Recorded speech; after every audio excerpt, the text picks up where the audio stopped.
ഞാനിപ്പോൾ ഉള്ളത് ജമ്മുവിലാണ്. ജമ്മുവിൽ ഈ കഴിഞ്ഞ ദിവസങ്ങളിൽ, അതായത് പാകിസ്ഥാൻ്റെ പ്രകോപനം ഉണ്ടായിരുന്ന ദിവസങ്ങളിൽ ഈ ഡ്രോൺ ആക്രമണവും മറ്റുമുണ്ടായ സ്ഥലമാണ്. പക്ഷേ കഴിഞ്ഞ 2 ദിവസങ്ങളിൽ കാര്യങ്ങൾ വളരെ നോർമലായി വരികയാണ്. ഇന്നലെ ഞായറാഴ്ച ആയതുകൊണ്ട് അധികം ആൾക്കാരൊന്നും നിരത്തിലിറങ്ങിയിരുന്നില്ല. പക്ഷേ ഇന്ന് സ്ഥിതി മാറുമെന്നാണ് പൊതുവെ കരുതപ്പെടുന്നത്. കാരണം ഇന്ന് പ്രവൃത്തി ദിവസമാണ്. അതുകൊണ്ട് തന്നെ ആൾക്കാരൊക്കെ ഈ ഓഫീസിലൊക്കെ പോകാൻ വേണ്ടി അല്പസമയം കഴിയുമ്പോൾ ഈ റോഡുകളിലേക്കൊക്കെ ഇറങ്ങും.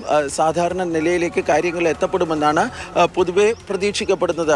ഈ അതിർത്തി ഗ്രാമങ്ങളിൽ ഈ വെടിനിർത്തൽ കരാർ ലംഘിച്ചു എന്നതിനെ സംബന്ധിച്ചുള്ള ഒരു ഔദ്യോഗികമായ പ്രഖ്യാപനങ്ങളൊന്നും ഇല്ല. പക്ഷേ ചില അഭ്യൂഹങ്ങളൊക്കെ പടരുന്നുണ്ട്. പക്ഷേ അത് അഭ്യൂഹങ്ങൾ മാത്രമാണ്.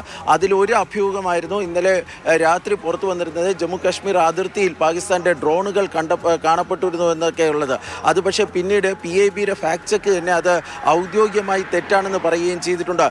ഈ ഡ്രോണുകൾ ഇന്നലെ എത്തപ്പെട്ടിരുന്നത് 2 സ്ഥലങ്ങളിൽ മാത്രമാണ്, ബാർമറിലും അതുപോലെ തന്നെ ജയ്സാൽമീറിലും. ഈ 2 സ്ഥലങ്ങളിലും ഡ്രോണുകൾ ഈ സൈന്യം വെടിവെച്ചിടുകയും ചെയ്തിട്ടുണ്ട്. അത് എത്ര ഡ്രോണുകളാണ് വെടിവെച്ചിട്ടത് എന്നതിനെ സംബന്ധിച്ചുള്ള കണക്കുകൾ പുറത്തു വന്നിട്ടില്ല.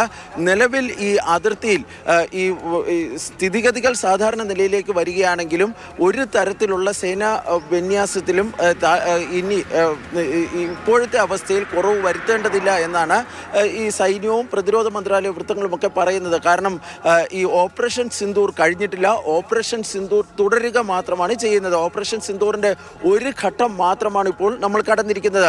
തുടർ ഘട്ടങ്ങൾ ഉണ്ടാകുന്നതായിരിക്കും. പാകിസ്ഥാൻ ഏതെങ്കിലും കാരണവശാൽ എന്തെങ്കിലും അവിവേകം അവരുടെ ഭാഗത്തു നിന്നുണ്ടായാൽ ഒരുപക്ഷെ അവർ കരുതുന്നതിനും അപ്പുറത്തേക്കുള്ള ശക്തമായ തിരിച്ചടി ഇന്ത്യയുടെ ഭാഗത്ത് നിന്ന് ഇനി അവർക്ക് ഉണ്ടാകുമെന്ന കാര്യത്തിൽ യാതൊരു സംശയവുമില്ല. ഇന്നലെ പാകിസ്ഥാൻ്റെ ഈ സൈനിക വക്താക്കൾ ഇന്നലെ ഒരു വാർത്താ സമ്മേളനം നടത്തിയിരുന്നു. അതിൽ ബാലിശമായ പല അവകാശവാദങ്ങളുമൊക്കെ അവർ ഉന്നയിക്കുന്നത് കേൾക്കാമായിരുന്നു. പക്ഷേ ആ രാജ്യാന്തര മാധ്യമങ്ങൾ പോലും ആ ബാലിശമായ അവകാശങ്ങൾ തള്ളിക്കൊണ്ട്, കാരണം ഈ അവരുടെ ഡ്രോണുകളൊക്കെ ഡൽഹിയിൽ വരെ എത്തിയെന്നൊക്കെയാണ് പറഞ്ഞിരുന്നത്. പക്ഷേ ഒരു തെളിവും കാണിക്കാൻ വേണ്ടി കഴിയാത്ത തരത്തിലുള്ള വെറും ബാലിശമായ കുറച്ച് അവകാശവാദങ്ങൾ നടത്തി പാകിസ്ഥാൻ അല്ലെങ്കിൽ അവർ സ്വയം കൃതാർത്ഥരാകുന്ന ഒരു കാഴ്ചയായിരുന്നു നമുക്ക് കാണാൻ വേണ്ടി കഴിയുന്നത്. നിലവിൽ ഈ ജമ്മു ഉൾപ്പെടെ ജമ്മു, പഞ്ചാബ്, അതുപോലെ തന്നെ രാജസ്ഥാൻ, ഗുജറാത്ത് എന്നീ മേഖലകളിലൊക്കെ അതിർത്തി മേഖലകളിൽ പൊതുവെ ശാന്തമാണ്.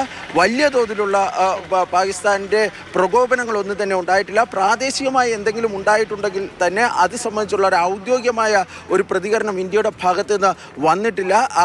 അതുകൊണ്ട് തന്നെ നമുക്ക് പൊതുവെ അതിർത്തി ശാന്തമാണ് എന്ന് തന്നെ പറയാൻ വേണ്ടി കഴിയും. മോത്തി. ശരി ബാലഗോപാൽ.